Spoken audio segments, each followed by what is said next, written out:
noite. Sejam todos bem-vindos ao nosso sétimo estudo aqui do livro, esse livro tão especial, que é o livro Educação. Hoje vamos recapitular. O capítulo fala sobre a vida dos grandes homens, né?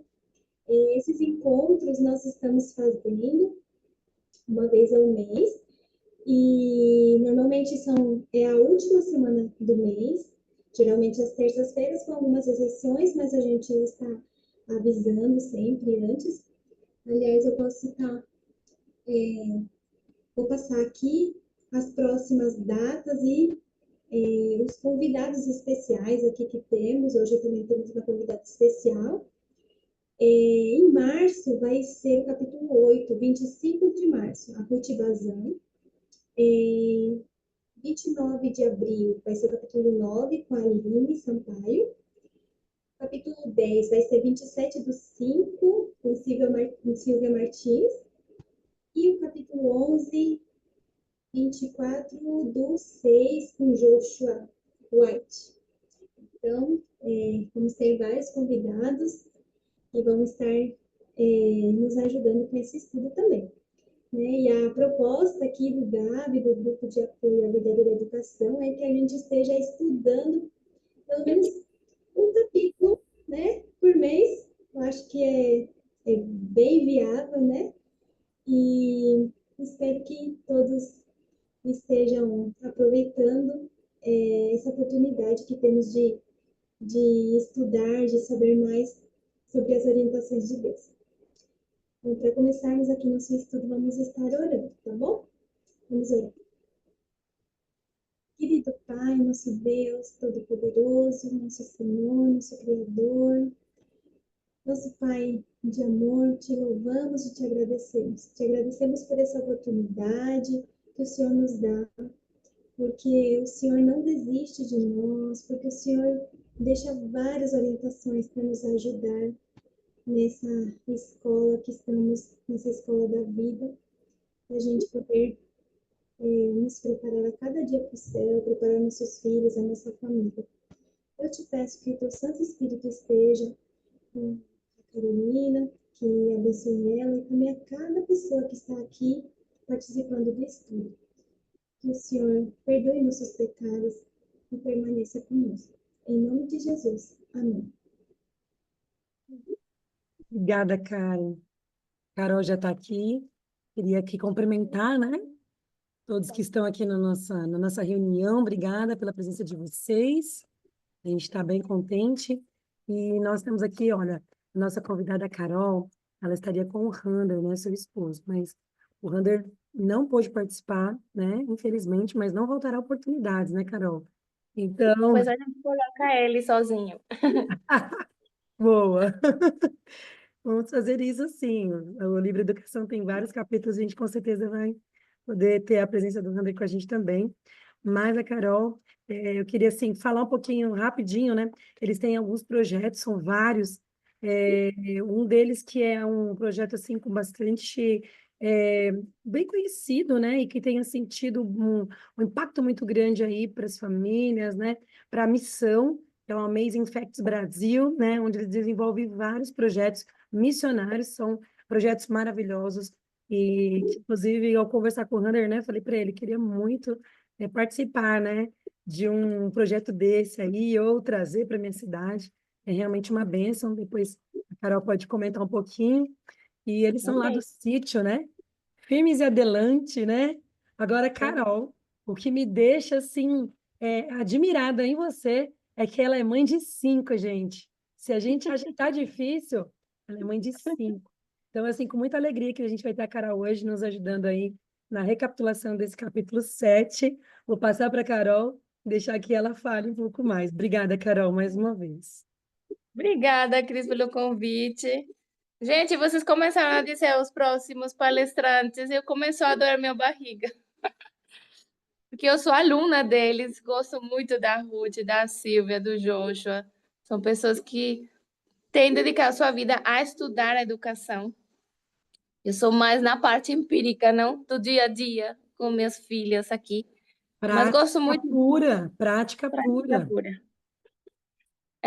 Aqui os cabelos brancos já estão aparecendo da prática. Mas eu amei o capítulo que temos hoje. É um capítulo que, embora já li o livro de educação acho que umas 3 vezes, esse capítulo a gente usa muito para fazer sermões, de vários aspectos, não? E já de cara, eu gostaria que a gente começasse com o primeiro texto que diz assim, que a História Sagrada apresenta muitas ilustrações da verdade da educação. Então, a gente não está sozinho, caminhando no escuro. Nós temos histórias que nos servem de alento, de repreensão, às vezes também. Mas muitos desses exemplos, não, de jovens que formaram seu caráter, não, de acordo com a direção divina, eles nos servem de alento. Eu acho que a gente tem que começar a se inspirar não somente naqueles, mas começar a criar nossos filhos, pequenos Daniéis e Josés e Esther, porque é o que Deus espera, não, desta geração. E que aqui tem nomes muito grandes, igual os palestrantes que vêm na frente, não? José, Daniel, Moisés, Elias, Paulo. E nesse capítulo ele fala de um texto que a gente musicalizou há algum tempo atrás. Inclusive, a gente passou esse texto para os Bazan e eles fizeram um projeto de homens. E esse texto está no capítulo, na página 57, pelo menos no meu livro, que é dos antigos, que diz assim: a maior necessidade do mundo é a de homens. Homens que não se comprem e se vendam. Homens que no íntimo da alma sejam verdadeiros e honestos. Homens que não temam chamar o pecado pelo seu nome exato. Homens cuja consciência seja tão fiel ao dever como a bússola é ao polo. Homens que permaneçam firmes pelo que é certo, ainda que caiam os seus. Esse texto, eu acho que é o resumo do capítulo, porque nós precisamos homens e mulheres assim. E vamos abordar algumas das coisas que eles nos comentam aqui, para a gente ver como podemos aplicar isso na nossa vida, não? Para não ficar só na teoria. Uma das coisas que mais me impacta é que essas famílias passaram normalmente por uma vida mais dura e simples. E me refiro a isso com uma vida onde não tínhamos os privilégios que nós temos hoje. Nós temos muita coisa, não é voltar à idade de pedra, mas hoje em dia nós precisamos voltar às coisas que são mais manuais. Quando nós mudamos aqui para o sítio, por exemplo, muitas das situações que acontecem no sítio, como ficar sem água, como hoje aconteceu, ter que cultivar seu próprio alimento, ficar sem luz o dia todo, o que você faz? Quando a gente está numa cidade grande, a gente fica desesperado. E os nossos filhos, às vezes, não sabem lidar com essas situações. Fiquei sem internet. Não tenho, hoje não estou com água para tomar banho. São situações que a gente não sabe lidar. Hoje já parecem engraçadas na minha vida. A gente já lida com mais paciência. Mas são coisas tão pequenas que a gente tem que começar a ver nelas oportunidades de ensinamento. Porque eu acho que não é criar situações de provas, de propósito, tipo, eu vou cortar hoje a energia, vamos ver como que a gente vive. Não, mas quando acontece, a gente vê como que nós reagimos. Ficamos impacientes, ficamos estressados, a gente não consegue lidar com isso. Então, aqui tem algumas coisas que fala, por exemplo, de José. Ele tinha uma vida pura e simples, em comunhão com Deus por meio da natureza e do estudo das grandes verdades transmitidas como um sagrado legado do pai ao filho. Ele adquiriu vigor mental e firmeza de princípios. Cris estava falasse um pouquinho do nosso projeto aqui. Nós recebemos jovens uma vez em janeiro e uma vez em julho para fazer o AFCO, que é a Escola de Evangelismo. E é impressionante, porque muitos desses jovens não sabem lavar um prato, não sabem fazer a cama. E esse mês a gente fez uns treinos de lenha com eles. Era muito engraçado. Assim, eles são muito perseverantes, porque a gente incentiva, mas a gente vê que eles não têm força, porque se tornaram meninos mais de computador, das redes sociais. São muito inteligentes em mexer com a tecnologia, mas as coisas simples da natureza que deram vigor espiritual e físico e firmeza a José, nossos jovens não estão tendo. E a gente começou a se preocupar com isso, porque não é a maioria que vem assim, e vem de lares adventistas, e vem com princípios, sim, mas a gente vê as falhas quando vem um trabalho mais duro, quando você pede uma coisa onde precisa mais esforço. Algumas vezes a estrada está um pouquinho danificada e tem que caminhar um pouco. Isso já não, vou ter que caminhar 1 quilômetro, meus tênis da Nike vão ficar sujos. São coisas pequenas e eles não estão preparados para esses momentos. Mas o que foi que aconteceu na vida de José? A gente vê que ele era talvez um pouco mimado. Talvez ele teve umas prioridades com Jacó. O livro nos dá essa pincelada de José. Mas aqui na página 52 diz que a amargurada vida de estrangeiro e escravo e todo o que ele viveu lá no Egito, ele não teve mudança em seu caráter, ele permaneceu firme, porque tinha aprendido a lição da obediência ao dever. O que é ser obediente ao dever? A gente pode abrir para perguntas? Eu posso perguntar para vocês? Pode ficar à vontade, Carol. Se você preferir interagir, fica à vontade. Eu gosto que as pessoas me deem também o que vocês vivem em suas casas, mas o que é uma lição de obediência ao dever? Tarefas do dia a dia, né? Tarefas simples do dia a dia. Como você falou, arrumar uma cama, lavar uma louça. E fazer isso com alegria. A gente tem 5 meninas, nós temos personalidades diferentes. Eu vou confessar uma coisa aqui, que eu não... eu estudei um pouquinho sobre esses temperamentos, mas eu não gosto deles. Por quê? Porque eu vejo que muitas pessoas, quando, tipo, veem os traços da criança, pronto, ela é assim. Rotula, E né? sim, e não faço esforços para ver onde estão as falhas de caráter e Uhum. chegar ao centro, que é esse tal temperamento supina, que é o de Cristo, onde todos convergem, onde todos se equilibram. Então, aqui em casa a gente trabalha muito essa questão.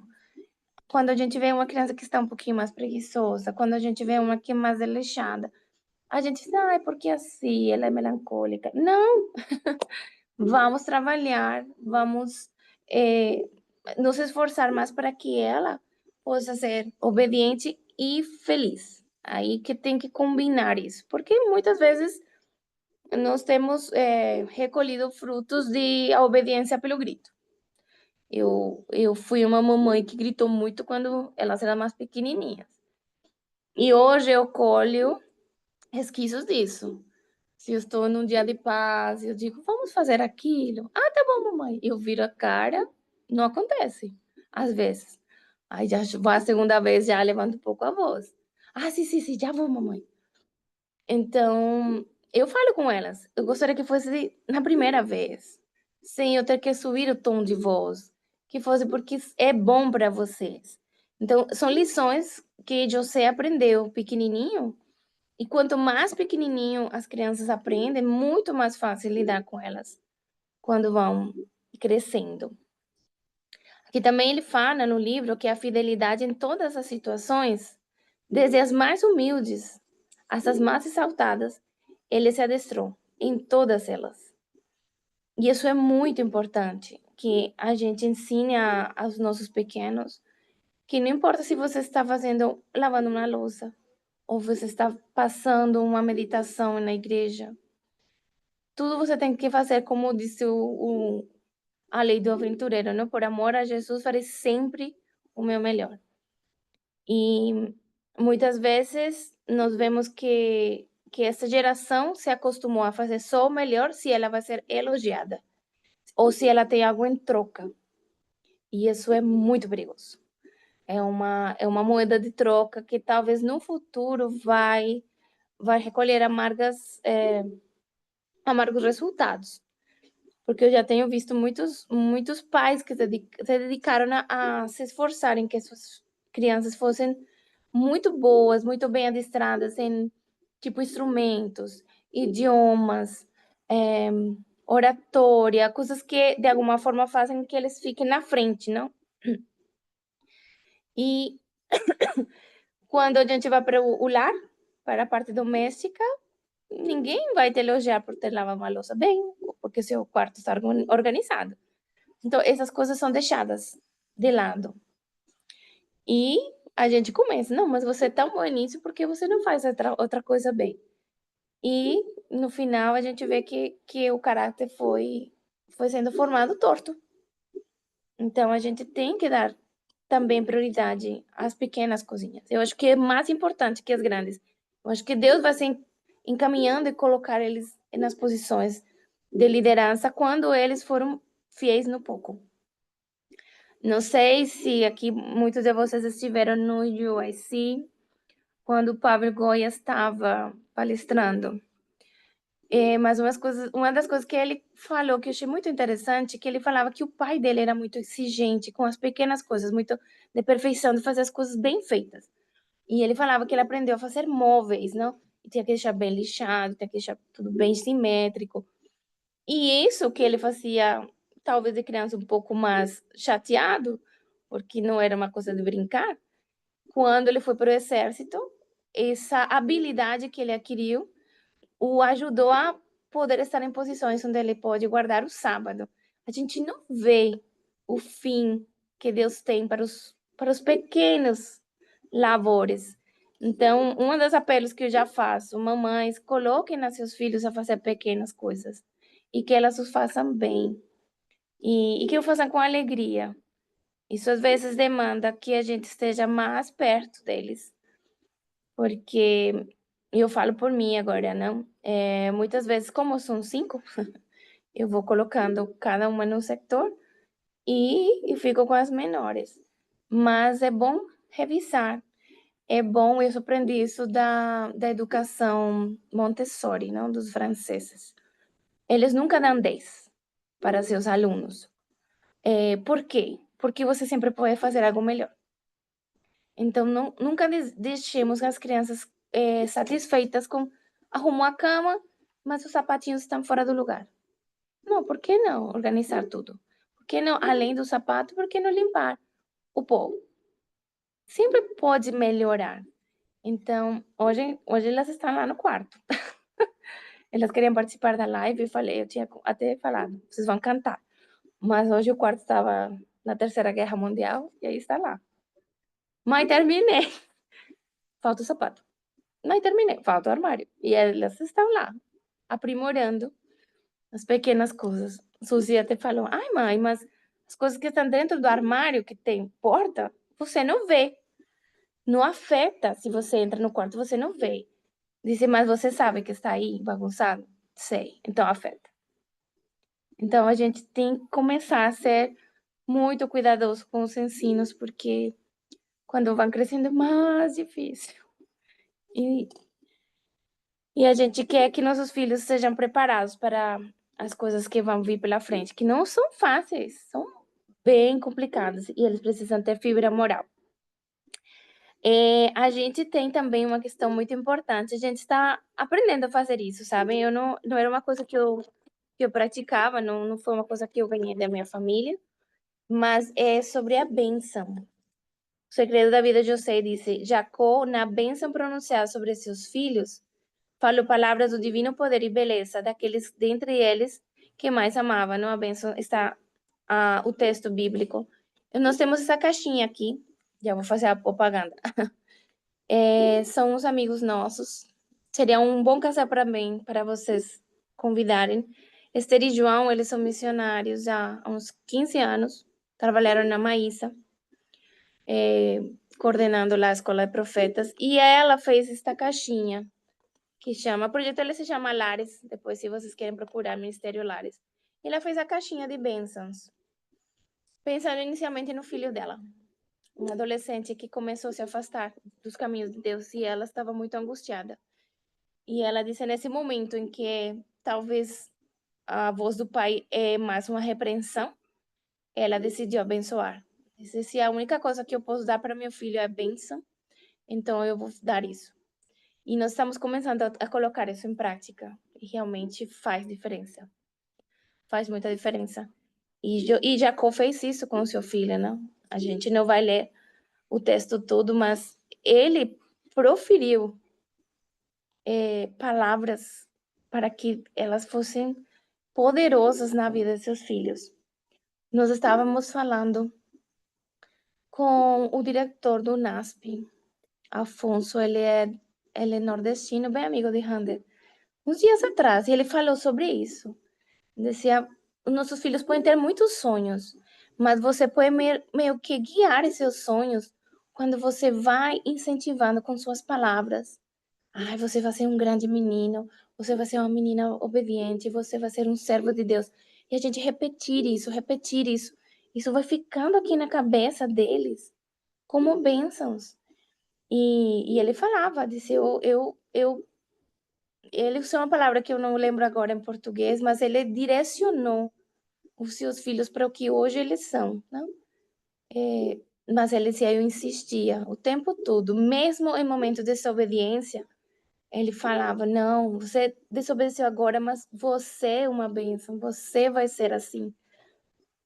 E a gente vê que Deus faz isso com a gente. Nós não somos aquilo que Deus planejou, mas ele nos predestinou a ser como Jesus. Isso está escrito em Romanos. Estamos longe disso? Talvez. Mas ele, através da sua palavra, insiste em que nós podemos chegar nesse lugar. Então, não é difícil ser Daniel e José, como a gente às vezes imagina. Às vezes começa com as palavras. Daniel, eu queria muito que Hannah falasse sobre Daniel. Daniel é o embaixador do céu. Nós estivemos estudando um pouquinho sobre o livro de Daniel e as lições que nós levamos sobre as atitudes dele, não? E eu queria que a gente abrisse, se vocês têm suas Bíblias, em Mateus 24:15, só para a gente contextualizar um pouquinho a história de Daniel. Deixa eu ver aqui. Se alguém puder aí ler também, podemos ajudar-nos aí uns aos outros. Mateus 24:15. Ver se eu consigo aqui mais rápido.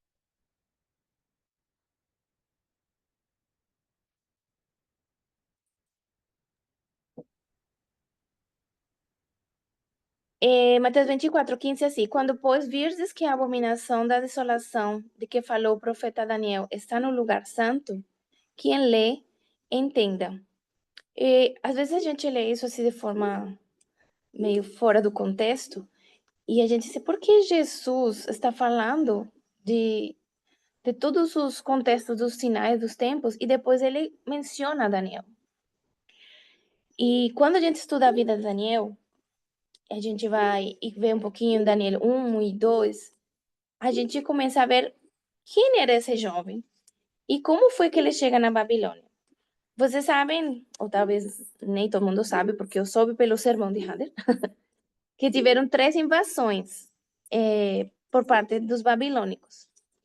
E nós temos o profeta Jeremias o tempo todo avisando aos reis, entreguem-se, desta vez não vai ter escape, desta vez não vamos ter o Senhor dos Exércitos para nos libertar. Desta vez ele nos está mandando para o cativeiro.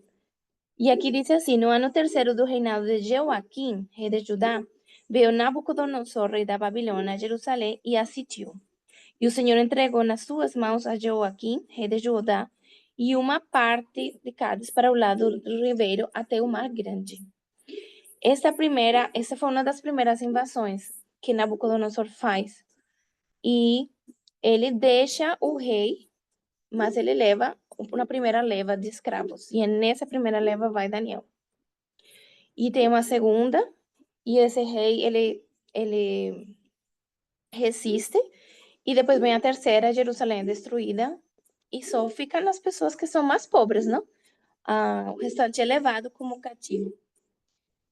Mas quando a gente vai estudar um pouquinho a vida dos reis, e a gente volta 100 anos atrás, tinha uma profecia em Ezequiel, que falava que se esse rei não obedecesse às ordens de Deus, ele seria cativo, mas ele não veria o cativeiro. E quando eu estava estudando, eu dizia, como assim que ele vai, mas ele não vem? Porque quando Nabucodonosor entra pela terceira vez, ele fica com vergonha. Ele diz, como que eu vou ser levado para Jerusalém se eu resisti as primeiras 2 vezes? O que vão pensar todos os que estão lá em Babilônia? Que eu fui um rei fraco, que eu não resisti. E aí ele, a sua família toda é executada. Ele vê a morte de toda a sua família. E estava na profecia isso. E os olhos dele são perfurados. E ele é levado cativo. Então, há 100 anos atrás, esse rei já sabia. E quando essa profecia é pronunciada, então todos sabiam que se Israel não fosse, Judá, na verdade, não, se Judá não fosse obediente, eles seriam levados cativos. E aí a gente pergunta, se nós soubéssemos que nossos filhos seriam levados em cativeiro para uma terra pagã, o que nós faríamos agora? Aí quando a gente prega sobre isso, as pessoas falam, não, eu fugiria, eu faria não sei o que, isso não tem escapatória, não tem. Era o primeiro império mundial da estátua de Daniel, que vai tomar conta de tudo, você não tem como fugir. E aí temos 2 opções, ou negligenciar a profecia, como fez o rei, ou preparar nossos filhos, como fez a mãe de Daniel. Muitas vezes nós gostaríamos muito de conhecer Daniel, mas eu realmente quero conhecer a mãe dele. Porque os pais de Daniel fizeram um trabalho excelente. Não só os dele, como dos 3 meninos que são nomeados ao longo do capítulo de Daniel. E quando a gente tem toda a cena da comida, o que a gente usa muito para contar a história das crianças comer verdura, não comer chocolate, é muito interessante. Deixa eu ver aqui o texto direitinho.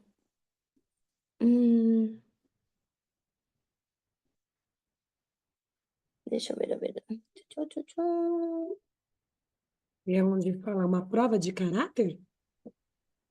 Sim, mas é porque no livro de Daniel mesmo, na Bíblia, fala que quando ele pede a prova para ele não se contaminar, o texto nos dá a entender que tem outras pessoas junto, né? No 5, acho que é o verso 5 de Daniel 1. E o rei lhes determinou a ração de cada dia da porção do manjar do rei e do vinho, e assim fossem criados por 3 anos para eles poderem estar perante o rei. E entre eles se achava Daniel e seus amigos. E aí eles mudam o nome, aí ele diz que ele não consente se contaminar. Não, mas não é assim, não é essa parte. Deixa eu ver.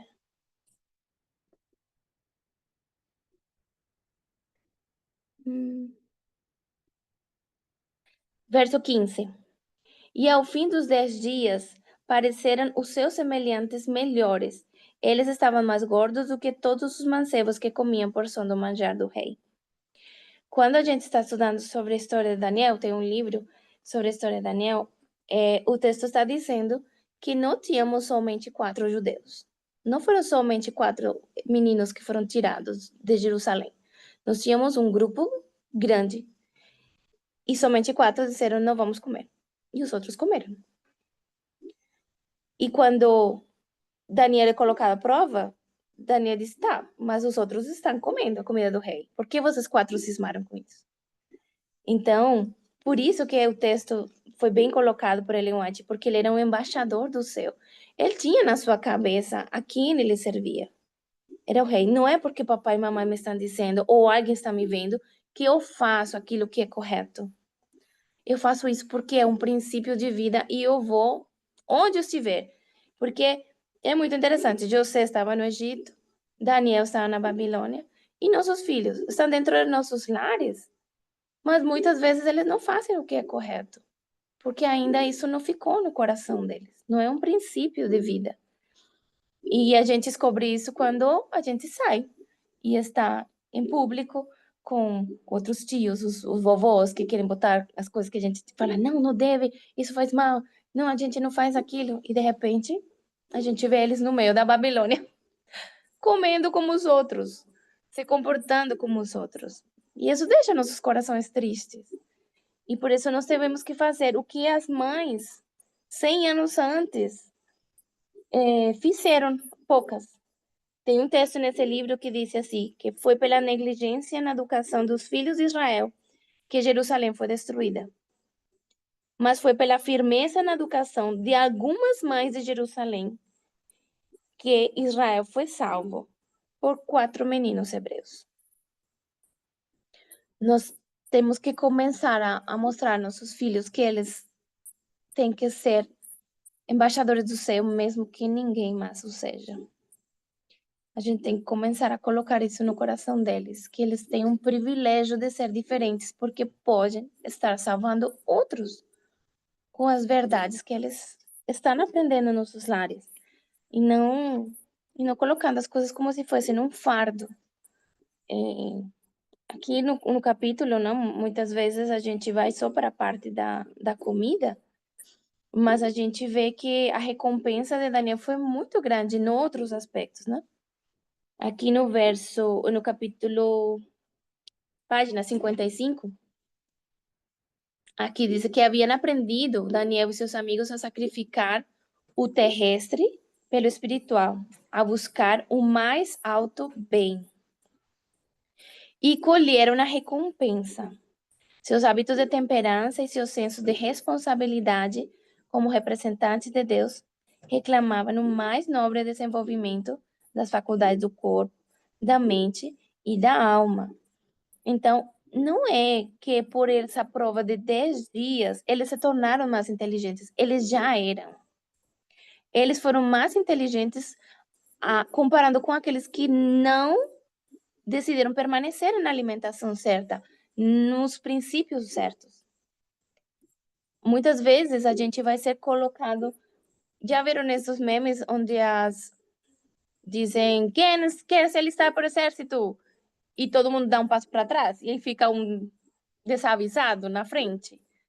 A gente muitas vezes vai ser assim. Não é que nós estamos dando passos à frente, é que o mundo está dando passos para trás. E às vezes nossos filhos se sentem fora do contexto. Mas isso é bom porque eles estão escolhendo o que é terrestre, o que é espiritual, e não o que é terrestre. Então é muito bonito o capítulo de Daniel, e aí está o texto, não, que eu já mencionei, de homens que não se dobrem perante os governos nem as leis deste mundo. Vamos para Eliseu. Eliseu é uma pessoa que talvez a gente vê como um dos profetas que mais milagres fez. E talvez a gente ainda não tenha fé suficiente para pensar que nossos filhos vão ser Eliseus também, por que não? E novamente, o Espírito de Profecia nos disse que os primeiros anos de vida do profeta se passaram na quietude da vida campestre e na disciplina do trabalho útil. Eu não tenho aqui máquina de lavar louça, seria um bom presente de Natal. Não tenho esse robozinho que fica dando voltas. Já vi ele em algumas casas. Isso foi engraçado. Uma vez a gente foi numa casa e o robozinho, não, ele vai sozinho, ele vai se carregando. E a gente voltou, cadê o robô? Ele entrou no banheiro, ficou preso lá. Mas eu lembro que uma família de muitos recursos nos chamou um dia para falar sobre família. E ele falou, não, porque nossos meninos, nossos adolescentes, eles estão muito fazendo o que querem, assim. Essa geração, assim, muito sem disciplina. E a gente ficou hospedado na casa dessa família. Aí eu fui muito interessante. Ai, desculpa. Tô com vontade de espirrar. Porque a gente gosta de fazer algumas atividades, ajudar. E a gente pensou, uma vassoura depois de comer, não? Para as migalhas que as mais pequenas espalham. E ela disse, não, não, fica tranquila, a gente tem um robozinho. Aí vem, foi o robozinho. Aí eu falei, tá bom. Tá bom, então a gente lava a louça. Não, não, tia, fica tranquila, tem uma máquina de lavar. Aí botou assim. E depois a gente falou, não, então a gente varre lá fora, que está nas folhas. Não tinha uma vassoura na casa. O robozinho fazia tudo. Tinha uma senhora que vinha lavar, aí lavava com mangueira, então não precisava de vassoura. E aí, quando nos sentamos para nos falarmos sobre a disciplina do trabalho útil, falei, olha, acho que vocês devem aposentar o robozinho e a máquina ter horários só para, tipo, só o sábado. E os meninos para lavar o prato, fazer alguma coisa. Porque hoje em dia a gente, Ellen White fala que nós devemos ter coisas que ajudem e facilitem a nossa vida. Tipo, a máquina de lavar é ótimo. Em lugares onde tem frio, uma secadora. Claro, por que não? Porque senão ninguém vai vestir uma roupa seca. Mas a gente se acomodou, a gente está querendo dar tanta coisa para nossos filhos, para eles a praticarem outras atividades, talvez mais nobres, né? Que essas coisas do trabalho útil que está falando aqui, a quietude de uma vida campestre, eles não têm como fazer isso. Como que a gente faz isso? Onde a gente tem tantos recursos, né? E claro, era uma família com bastante dinheiro, mas muitas vezes a gente também faz isso com pequenas coisas, não? Ah, não, ele é muito pequeno, então deixa que eu varro. Não, ele é muito pequeno, então ele não coloca o sapato sozinho. Nós conhecemos uma família que o rapaz tinha 10 anos e ele não comia sozinho. A mãe ainda amassava banana. E ele só comia banana amassada com aveia. E foi chocante ver algumas cenas de birra, porque a gente estava morando no campo e choveu muito e nós não tínhamos como descer. Então a gente tinha algumas frutas, mas não tinha banana madura. E nessa manhã ele não teve a banana. E ele simplesmente entrou em não sei, num descontrole, se jogou para trás e começou a gritar como um bebê. E realmente isso me deixou muito assustada, porque eles não estão suportando coisas tão simples. E então, assim, aí já vem o meu segundo apelo. Se você tem a possibilidade de morar numa cidade menor ou se transferir para o campo, a gente ganha muitas bênçãos. É difícil? É. Eu não sei plantar nada, só uma macaxeira. Macaxeira dá certo que eu boto o palito e ele nasce. Mas tem muita coisa que você tem que exercitar muitas coisas. Mas eu vejo pelas minhas filhas, hoje em dia, elas fazem muitas coisas melhor do que eu, porque começaram mais novas e nessa quietude do campo e na questão da vida útil. Elas sobem na árvore, elas colhem as frutas, elas descem no rio e resolvem as coisas da bomba quando ela desconecta lá. Elas não têm medo de rato, nem de rã, de lagartixa, que eu fico gritando. Eu interrompo a quietude da vida campestre. Alguns desses animais entram dentro de casa. Mas elas já aprenderam. Elas, mãe, esse é o sapinho papai, é o sapinho tio. Elas já têm toda a árvore genealógica. É tão bom como realmente Deus é fiel, sabe? Quando a gente segue os caminhos dele. Aqui também diz assim, que conquanto ele possuísse capacidade para ser um dirigente entre os homens, recebeu ensino nos deveres usuais da vida. E a outra coisa volta aqui a aparecer. Ele devia aprender a obedecer. Porque eu acho que essa é a chave do sucesso. Eles têm que começar a obedecer à voz dos pais. E se nós estamos alinhados com o assíduos do Senhor, por que eles não fazem o que a gente pede?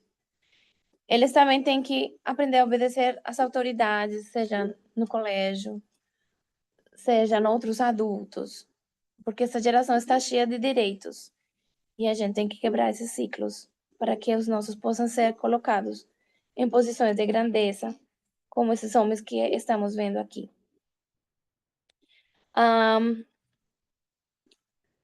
Tinha aqui outra parte que eu tinha marcado, deixa eu ver. Carol, Que foram várias atividades que Eliseu foi fazendo, não? Ao lado de Elias, aprendendo também com ele. Mas aqui ele termina fazendo um resumo, dizendo que desde que Eliseu ficou no lugar de Elias, aquele que foi fiel no mínimo mostrou-se também fiel no muito, que está na página 60. Então, por mais de que Elias tenha o privilégio de ter subido ao céu, Eliseu teve o privilégio de ter o maior registro de milagres, não? E isso só foi porque ele foi fiel no pouquinho. Então, por que não almejarmos que nossos filhos também tenham essa possibilidade? Ainda temos a profecia de que a sombra dos últimos, da geração que vai ver Jesus vai poder curar também, como fez o Paulo, que vamos poder mover montanhas. Como isso vai acontecer, eu não sei.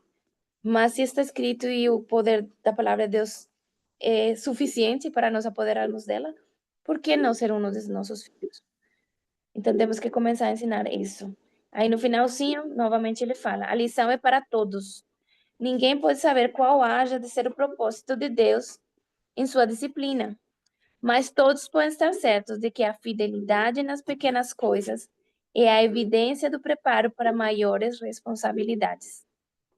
Cada ato da vida é uma revelação do caráter, e somente aquele que nos menores deveres se mostre obreiro e não tem de que se envergonhar, será honrado por Deus com encargos de mais responsabilidade. Então, queremos que nós... Pode falar. só, só para pegar o gancho do que você está falando, tem um comentário aqui no chat, Pode falar. na parte de Eliseu, né? Me chamou a atenção que o chamado profético para Eliseu veio enquanto ele estava trabalhando no campo ali junto com os empregados do pai, né? Então, numa Uhum. atividade simples e rotineira, veio o chamado para ele, aquele grande chamado de ali seguir Elias, né? E aí aqui uma amiga pergunta o seguinte, ela fala assim que aqui em casa, né, na casa dela, temos tido dificuldades no equilíbrio, trabalho útil e estudo escolar. Sempre fica um ou outro pendente.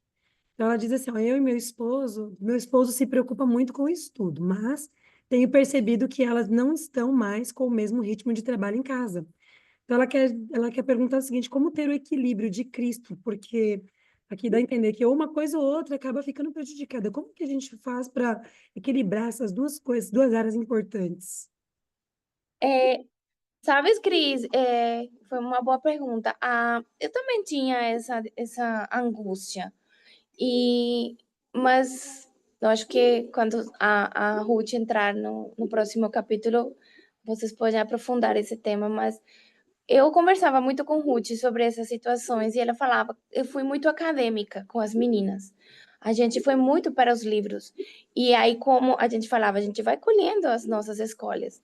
Quando elas se tornaram mais adultas, a dificuldade de sair para fazer uma horta, para estar ao ar livre, acarreteu várias consequências. Eu tenho uma aqui que eu brinco, que é a ratinho de biblioteca. Porque ela gosta muito de ler. Para ela é natural. E ela lê tão rápido que ela pega um livro e em 2 dias ela devora. Porém, ela não gosta muito de sair. Então, quando tem as ocasiões, não? Aconteceu a Covid, aconteceu por aí alguma doença por aí que apareceu. Adivinhem quem é a primeira que adoece? A que está sempre dentro de casa. Porque não é equilibrado. Ela não sai para tomar sol. Essas últimas 2 semanas, algumas foram pegando dengue, foram adoecendo, ficaram com febre. E ela entendeu, ela disse, mãe, eu não quero adoecer. Desta vez eu vou ficar ao ar livre. E ela pegou a bicicleta e ela saiu para fazer atividade física. E ela ficou me ajudando muito mais em casa. E eu falava para ela, mas isso não pode ser por medo de pegar a doença. É porque você tem que ter isso equilibrado. Eu vou contar uma experiência, não sei se vai poder servir para vocês, Vânia, que fez a pergunta, mas as meninas, assim, nós fomos para uma escola missionária na Colômbia elas tinham 6, 7 anos. Isso faz quase 10 anos atrás, 9 anos atrás. E aí, lá tinha uma escolinha, e foi a primeira vez que eles tiveram essa questão de ir para uma escola, ter um professor, que nós somos homeschoolers. E tivemos cursos interessantes, não? No convívio com outros alunos, não? Mas eu vi, assim, que elas tiveram muitas dificuldades em poder estar com a mesma faixa etária só, o tempo todo. Elas não podiam brincar com as mais pequenininhas. Às vezes elas tinham que comer primeiro e não tínhamos esse momento de família. Então, muitas coisas do nosso dia a dia foram prejudicadas. O tempo passou, o que eu trouxe dessa escola foi estudar por blocos, porque assim o conhecimento é melhor absorvido. Então, a gente pegava um tema, matemáticas, vamos aprender subtração e adição. Então, durante essas 7 semanas, a gente fazia exercícios, a gente fazia brincadeiras, a gente ia para o mercado, a gente manuseava dinheiro, tudo envolvido com o tema, adição e subtração. Eu sempre, no final, fazia alguma coisa com elas, um joguinho, ou a gente fazia alguma atividade que pudessem elas continuar praticando aquilo que elas tinham aprendido. E nós tivemos muitos bons resultados com esse tipo de ensino. Não era tão estressante, elas aprendiam o conceito e bola para frente, vamos aprender outra coisa. E elas apresentaram no Enseja, porque a gente queria ver a nivelação das maiores, que estão com 16 agora. Fizeram o Enseja para sacar o 9º ano. E elas foram no site, elas começaram a ver, fizeram alguns simulados de prova. E eu estava apreensiva, porque teve coisas que a gente não viu com elas. Assim, tem conteúdos que passaram. História do Brasil, eu não sou brasileira, então eu não sei do grito de independência de vocês. Não foi uma coisa que eu passei, mas elas foram lendo, faltando 2, 3 semanas. Como a leitura é uma coisa já que é habitual, elas foram lendo. De 120 perguntas, uma tirou 113 e a outra 108. E a redação delas foi 8,7, alguma coisa assim. Foi uma nota muito boa, assim, foi satisfatório para mim ver que o tempo que nós gastamos em mais tempo na horta, mais tempo na Bíblia, mais tempo em ajudar, em missão, porque o nosso ministério só voltou nas nossas mãos com com essa condição de que elas fariam parte. Eu não quero salvar os filhos dos outros e perder as de casa. Então, elas estão envolvidas hoje em dia com coisas relacionadas ao ministério, estudando mais inglês, que vem material para tradução, estudando vídeo, edição, porque vem material para a gente editar. Redes sociais, temos algumas coisas de Canva e algumas coisas assim, que para fazer alguns posts. Então, elas estão fazendo isso. Sem deixar, elas gostam de costura, fotografia. Então, a gente vai colocando essas coisas, mas sempre dando prioridade ao que a gente tem de maior, que é a missão delas falar do Deus a quem elas servem. Quando a gente fala de que Eliseu, José, Daniel foram fiéis no pouco, nós entendemos que tem uma fase para tudo. E tudo pode ser feito de forma equilibrada se a gente dá prioridade ao que é importante, que é Deus. Então, eu acredito que isso não vai falhar se nós seguimos esse roteiro. E as coisas acadêmicas, elas vão ser aprendidas de forma natural. Eu acho que Joshua pode dar testemunho disso, não? Ele foi um menino que aprendeu tarde algumas situações, e ele é um palestrante internacional com muitas capacidades. E talvez ele não fez aquela escola que todo mundo faz. Então, dá medo ser pioneiro em algumas situações, mas esses meninos aqui que estamos lendo já fizeram nesse caminho. E eu pego o gancho aí, Cris, para falar de Moisés. Porque Moisés foi criado em um lar, digamos assim, cristão, mas depois ele se contamina com a escola do Egito.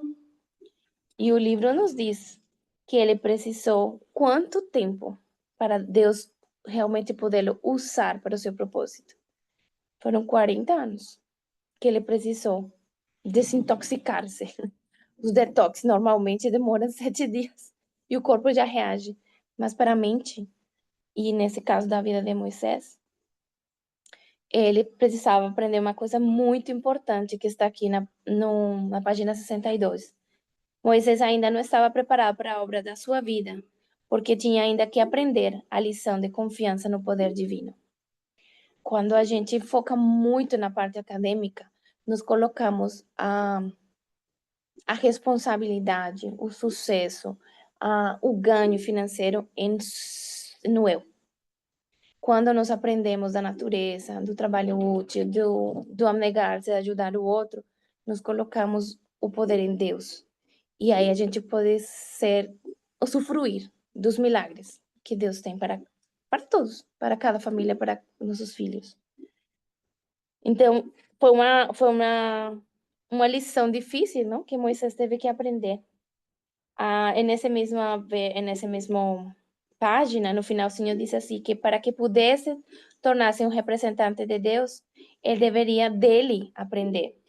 Então, não adiantou muito as estratégias militares, toda a arquitetura egípcia, ele foi ilustrado em muitas coisas, nas ciências. Não foi suficiente para ele poder ser o libertador, não? E um representante de Jesus, não? A gente entende assim. Quando ele vai na solidão das montanhas, olha novamente Deus nos levando para o campo, para os lugares mais tranquilos. Quando estava ele sozinho lá, foi ali que a presunção foi afugentada. Porque Moisés tinha aprendido a liderar pela força, não pela lei do amor. Ele falava, ele gritava, e os soldados iam e faziam. Mas quando ele vai cuidar de ovelhas, não sei se aqui tem no texto, mas no Patriarcas e Profetas fala que ele ganhou as ovelhas mais doentinhas, as mais teimosas, as mais velhinhas. E imagina ele gritando com as ovelhas. E as ovelhas não respondendo. Ele tinha que carregá-las, tinha que, com carinho, elas conduzindo. Então, a experiência de Moisés, por mais de que ele se tornou um grande homem, não? No final, sem dúvida, porque ele se sujeitou a Cristo, ele teve uma experiência mais difícil, sabe? Porque ele teve essa coisa da contaminação, eu digo, no bom sentido das coisas do mundo. E eu não sei se vocês têm essa estatística, mas nós perdemos a maioria dos nossos jovens na idade universitária. É quando eles são confrontados com ideias de evolucionismo, de comunismo e todos esses ismos que estão entrando, onde eles não sabem se realmente a sua fé é o suficientemente forte para se manter. E muitos deles saem, e não saem só da igreja, eles saem para lugares onde a gente nunca imaginou que os nossos filhos estariam. É porque talvez eles não aprenderam a conhecer a Deus nas pequenas coisas, nesses trabalhos úteis. E que quando, com certeza, nós temos os valdenses como exemplo de que não é para não ir às universidades. Os valdenses foram preparados e quando eles foram colocados no meio dos lobos, eles fizeram a sua missão e foram grandes estudantes também. E de aí nós temos todos os iniciantes das reformas. Então, eu não quero que fique aqui parecendo que não é importante o estudo. É importante, sim, mas eu acho que ele vai num segundo plano. Eu acho que ele não tem que ser equiparado às coisas celestiais. Estou vendo aqui tem uma mensagem novo. Comentário, né? Uhum. Karen Fora da comentou, ela falou que fora que dentro da igreja muitos costumes mundanos são introduzidos e misturados. Mas Mas aí é onde vai a nossa função, não é, Karen? Como família, a gente bate muito a tecla nisso do culto familiar, mas isso tem que ser tão colocado no coração de nossos filhos. Eu lembro uma vez que a gente teve que sair para resolver uma coisa de uma pessoa que é 2 horas e nós tivemos que ir de ônibus. Então as meninas ficaram aqui com uma família que estava vivendo com a gente. E eu lembro que quando eu cheguei, as meninas estavam assim, cara séria. E eu falei, que foi? O tio não fez o culto como a gente faz. Eu disse, por quê? Porque a gente gosta de cantar e a gente demora, a gente lê, a gente comenta. Ele só leu um trecho pequenininho, cantamos só um hino, e ele fez oração e já nos mandou para fazer essa atividade. E eu achei muito engraçado, porque elas tinham 8, 9 anos. Eu falei, gente, criança querer culto de 30 minutos não é habitual. Mas foi uma coisa que a gente foi colocando no coração delas. E elas sentem falta. A gente já, quando às vezes viaja, a gente já colocou, seja no avião, seja no carro, seja no ponto de ônibus, nós vamos fazer o culto. Chegou o momento, nós vamos fazer. Vamos levar uma leitura. Porque parece que a gente fica com fome, né? Parece que alguma coisa faltou nesse dia. Então, no culto familiar, é onde a gente pode falar sobre esses temas e desses costumes mundanos que estão entrando. Vestuário, a música, que está cada vez mais misturada, alimentação. Os nossos filhos vão estar em convívio com outros judeus que foram tirados de Jerusalém para a Babilônia, como com Daniel. Como eles vão se comportar? Qual vai ser a escolha deles? E essas pequenas vitórias que eles possam ganhar, eu não gosto de deixar os meus filhos em lugares de tentação. Com que eu quero falar com isso? Hoje em dia eu sou diretora do Clube dos Bravadores, mas quando morávamos na cidade grande, elas queriam muito entrar. Só que eu via algumas situações onde a gente não compactua com competição, não compactuava com que todos os prêmios fossem doce. E eu falava, como que eu vou colocar elas num lugar onde eu não vou estar? Por isso foi a decisão, não. Se a gente vai começar um clube, vamos começar estando com elas, colocando os princípios certos. E de tanto a gente ir trabalhando isso no coração delas, nós estivemos uma vez em um acampamento e tinha um momento da gincana, não de Bíblia, isso aí com os jovens. E as minhas meninas tinham acho que 10 anos. E elas, mãe, a gente quer entrar, a gente quer ver. Falei, mas aqui são os mais velhos, vamos brincar na piscina, no totô. Ela, não, a gente quer entrar aqui. Falei, tá bom. Aí quando nós entramos, estavam fazendo as perguntas, não? Quem é personagem? E uma delas é muito boa de Bíblia. E ela levantava a mão, levantava a mão. E ela respondia tudo. E eu lembro que a diretora jovem disse, que vergonha. Uma menina de 10 anos está ganhando de nós. A gente tem que ler mais a Bíblia. Mas foi tão engraçado, porque no final o prêmio era uma caixa de chocolate. E aí quando ela foi pela frente, aí ela toda feliz. Então, olha aí, você ganhou o prêmio. E ela, não, tia, eu não como chocolate. Aí ela ficou assim, não, é por isso que ela ganhou o concurso. A mente dela está melhor. E no final eu lembro que a menina foi e fez questão de, na cidade, comprar uma caixa de melzinhos pequenininhos, esses que são, parecem uns travesseirinhos, e deram para elas. E elas todas felizes com sua caixa de mel.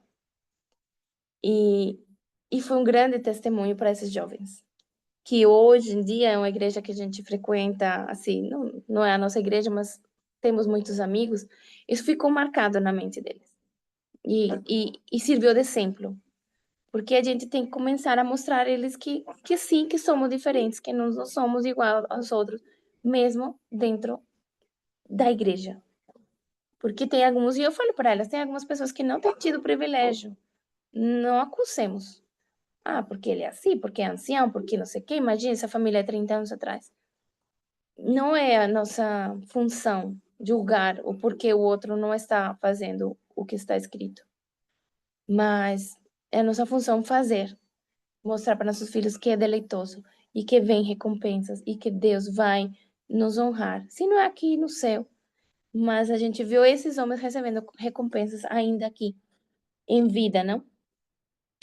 E para não me delongar mais, já são 9h05, eu quero que todo mundo durma, tenha sua melatonina em dia. Vamos para Paulo. Paulo pode ser o caminho inverso, talvez, do que estamos falando, não? Porque ele foi criado nas escolas dos rabis. Ele teve também toda essa questão de ser um cidadão romano, então ele tinha privilégios, talvez nasceu em uma condição até melhor financeiramente falando, digamos assim, colocando nos nossos dias. Mas, nas escolas, igual que Moisés aprendeu a lei da força, não? Novamente, aqui ele nos mostra que a mesma lição Paulo teve que aprender, não? A liderar na lei do amor. E os dias de trevas que ele passou na solidão em Damasco foram como anos em sua experiência. E depois ele é levado para onde? Para o deserto da Arábia. E aí, com Jesus sendo seu mestre cara a cara, nós temos a virada de Saulo para Paulo. Ele prosseguia com seu ofício de fazer tendas e, ao mesmo tempo que diariamente pregava o evangelho nos grandes centros de civilização. Então, a gente está vendo aqui estudo e missão. É possível, sim, é possível. Eu diria que hoje em dia nós deveríamos dar mais ênfase a trabalhos manuais, a profissões onde as crianças pudessem sobreviver. No caso de que falte um de nós, por exemplo. Como fazia Paulo, ele fazia tendas, mas ele era uma pessoa erudita. A gente vê os textos de Paulo são difíceis de entender. Ele é uma pessoa que tinha muita leitura, mas ele não deixou de aprender coisas manuais. Então, assim como a gente dá importância em matemática, português, línguas estrangeiras, música, é bom os meninos aprenderem carpintaria, costura, alguma habilidade, porque a gente não sabe o dia de amanhã. E essas habilidades que são um pouco mais simples, talvez para o olhar humano, podem ser uma porta de entrada para o evangelho. Nós temos aqui um casal, eles vão ficar conosco um tempo. E o menino sabe cortar cabelo e ele mexe com marcenaria. E então ele falou: eu vou começar a buscar clientes e ao mesmo tempo oferecer estudos bíblicos. E é fantástico, porque é uma forma mais fácil de conhecer as pessoas, ajudá-las, servi-las. Né? Aqui continua o texto dizendo: estas mãos me serviram, disse ele, ao despedir-se dos anciões de Éfeso, para que o que me era necessário a mim e aos que estão comigo. Atos 20, 34. Os nossos filhos têm que ser capazes de se sustentar. Aqui em casa a gente está com um projeto com elas. Começamos desde o ano passado. Chama Banana Meninas. A gente tem muita banana aqui plantada, mas todo mundo tem banana. E a gente tentava vender a banana, mas dava R$ 15, às vezes dava 30. E eu falava, eu queria que vocês começassem a ter essa questão da responsabilidade do dinheiro. E hoje, já há mais de um ano, elas já estão trabalhando com frutas desidratadas, elas fazem granola, elas fazem hambúrguer, elas entraram nas academias aqui na cidade, e com isso elas têm conhecido pessoas, outras pessoas terminam entrando no Instagram atrás dos produtos. Temos ido a igrejas a pregar sobre saúde, elas vendem os produtos. Então, vale a pena, elas têm aprendido essa coisa que já vem mais de mim, que é a culinária, que eu gosto, e depois elas têm começado a criar coisas.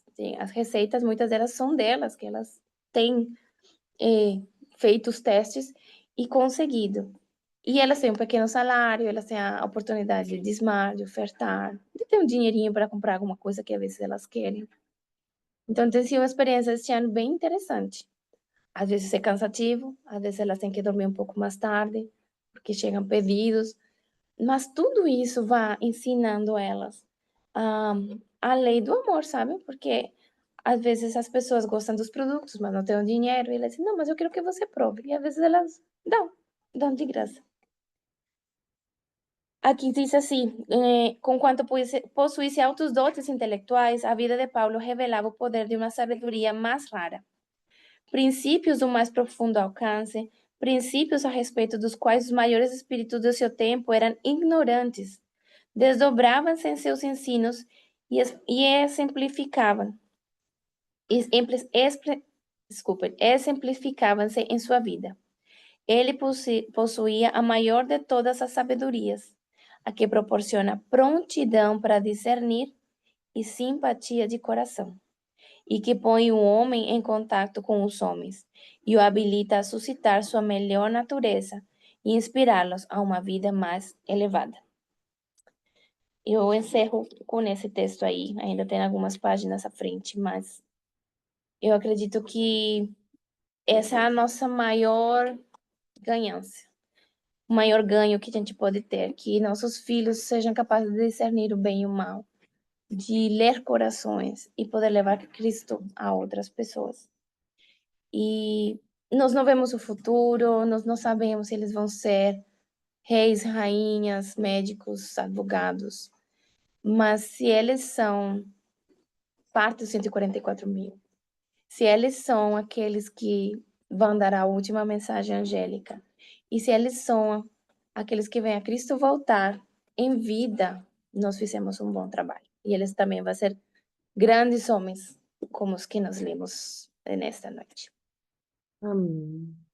Que lindo, né? Obrigada, Carol.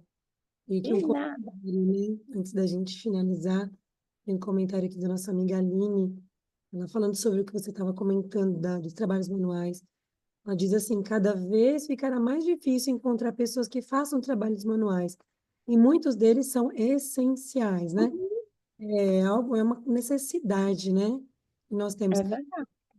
Eu queria ter compartilhar com você, sei como você enxerga e qual é a realidade de cada um, mas no geral, o que eu tenho percebido, uma coisa que o inimigo tem assim achado o êxito, não é só em tirar a mãe, algumas mães de casa, né, impossibilitando aí da gente fazer essa obra da verdadeira educação, mas também os pais, né? Eu tenho uma menina e um menino, e meu filho reclama que ele quer fazer algumas atividades, o meu esposo gostaria de fazer, mas não tem tempo para fazer com ele, porque ele sai, fica o dia todo fora, chega de noite.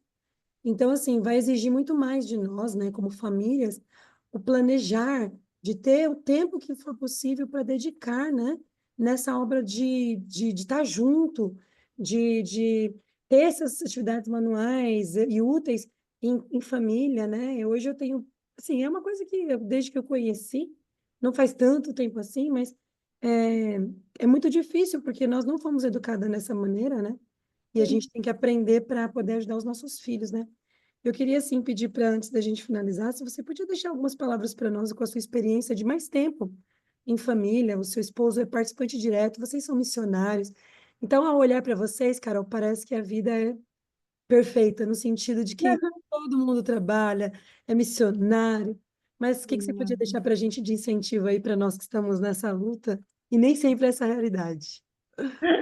É uma família perfeita, Suzy? Não. Não precisa. A gente tem dificuldades, mas a gente tem uma frase que está no livro da Ellen White, disse, não é tão difícil. Ela disse que não é fácil, mas não é tão difícil. Tem dois jeitos de aprender, gente. O caminho da obediência ou o caminho da dor. E muitas de nós escolhemos o caminho da dor porque a gente é teimoso. Mas em algumas coisas a gente tem feito por vaidade. Nós não fomos educados nessa escola, nem Rander nem eu. Eu não sou menina do campo, eu cresci na cidade. Fui me inculcado a ser uma mulher muito independente, trabalhar, ter minhas coisas. Não depender de homem. E quando a gente vai começando a ver o evangelho, é o contrário. E eu tive meus momentos de choro, tive meus questionamentos com Deus, mas hoje eu vejo como Deus tem honrado as nossas escolhas, que atrás causaram tristeza, porque contrário não sou eu, claro, de não poder sair para trabalhar, não era que não pudesse, simplesmente assim, a demanda que duas bebês já deram de cara, não foi fácil. E Hunter trabalhava sempre dentro de casa, mas nem sempre está.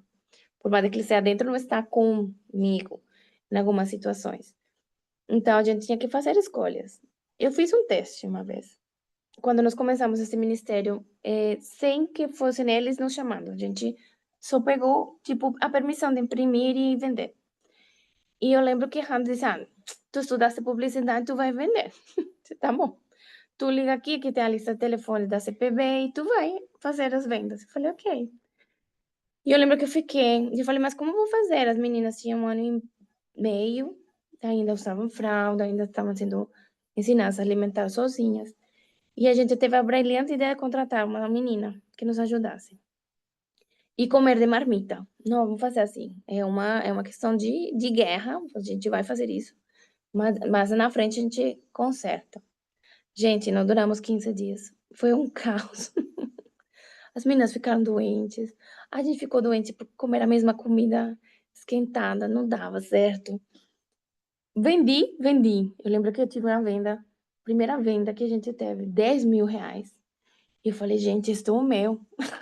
Eu vou contratar a babá mesmo, pago melhor e o negócio vai dar certo. Mas ver à noite o rostinho delas, pedindo a mamãe por perto, vendo elas todas assadinhas, porque a menina não trocava fralda, porque ela tinha nojo de cocô de nenê. Eu lembro que eu disse, não, isso não vale nem 10.000. E foi uma decisão difícil, sabe? Mas hoje eu tenho 5 ajudadoras. Hoje eu posso dizer que eu sou uma rainha. Hoje, muitas vezes, eu tive meu aniversário agora, dia 14. E Hannah estava doente, então elas não tiveram o papai para ajudar, mas elas foram dormir tarde, fizeram um bolinho, compraram as bexigas, com o dinheirinho delas, montaram todo o café da manhã. A gente fez o culto e depois elas fizeram a surpresa. E, e me senti uma rainha mesmo, sabe? Porque elas falaram, hoje é teu dia, a gente vai lavar a louça, você pode ficar descansando. Mas, gente, mamãe não faz isso, não. Mas por um momento, assim, eu vi, vale a pena, porque Deus é fiel. Então, por mais que pareça difícil, use a ajuda dos amigos, os que estejam por perto. Tem muitas coisas que a gente não sabe fazer, né? Tu falava sobre teu menino. Mas talvez tenha algum vizinho que saiba eletricidade, talvez algum vizinho saiba carpintaria. Chamem ele para fazer alguma casinha de boneca na casa, alguma coisa onde os meninos possam ter contato com outras realidades e despertar. A gente tem que começar a despertar para ver por onde que eles também têm habilidades. Aqui está a Suzy, né? Suzy é de 10. Suzy fez aniversário dia 31. E o que foi que você Dia pediu para a 30. mamãe? Dia 30 de janeiro. O que você pediu para a mamãe? Um saco de cimento. Para que você queria um saco de cimento? Fazer uma casinha de boneca. Ela queria fazer uma casinha de boneca. Aí ela está juntando dinheiro, aí ela quer que nós demos os materiais, e o dinheiro que ela está juntando para quê? Para pagar o pedreiro, porque ela disse, mas é difícil você amassa. Mas se eu tiver o material, eu pago a diária do pedreiro para o pedreiro fazer a casinha. Eu achei tão Legal, engraçado. Mas legal. que, com minha 10 anos, não perdi outra coisa. Mas é isso, esses são os presentes que Deus vai nos dando. E está Uau, perto, Jesus está voltando. amém. Carol, que lindo. Obrigada por compartilhar, né? E a gente sabe que, eu falei isso brincando, eu sei que não é uma realidade só de flores, né? Tem os espinhos também. Mas é como você falou, né? Você investiu e hoje você tem 5 ajudadoras, né? Quem tem um é um ajudador, uma ajudadora, tem 2. E nós sabemos que o plano de Deus, ele é sempre o melhor para nós, né? A gente não conhece o futuro, mas ele sabe, né? Queria mais uma Tá. vez te agradecer, parabenizar vocês, né? Sei que todas as honras e glórias é para Deus, mas parabéns pelo trabalho que vocês têm desenvolvido. A gente acompanha, a gente gosta de ver as suas receitas, Suzy, das meninas. Aqui em casa as crianças também gostam muito de cozinhar, de fazer culinária. A gente também tem um projetinho aí missionário dentro disso. E Deus vai guiando, né? Então, Isso. deseja que esses estudos possam abençoar, né, as famílias. Por isso que a gente é dedicado, sabe, cada mês para fazer esse estudo desse livro que ele é tão maravilhoso, né? E quando a gente tem um convidado, sempre nos traz outras perspectivas, né? São experiências diferentes e a gente cresce junto. Então, Amém. uma vez, viu? Esperamos na próxima ter o Hunter aí com a gente também, né? Pronto. Vou te dar o contato e você convidar ele pessoalmente. Perfeito. Aí Olha aí, quando família. ele fala que sim, aí ele vai. Ele disse, ai, foi com você o convite, mas eu estou ocupada, mas ele queria participar, mas realmente está terminando de sair da dengue, ele ainda meio... Tá ótimo, tá ótimo. Foi muito bom estar com você. Então, eu vou pedir para você fazer uma oração para encerrar aí junto com a Suzy, para nós, pode ser? Tá bom. Suzy quer ajudar? Oração. Abençoar pela sua vida. Querido Deus, muito obrigada por esse dia, porque a gente aprendeu mais a educar os filhos, isso, e a ser um lar mais feliz. Cuida de todas as famílias que participaram, que cada um possa ter aprendido uma coisa nova e diferente, e cuida da gente aqui também. Em nome de Jesus, amém. Amém, que linda oração. Obrigada, gente. E aos que participaram, a gente agradece.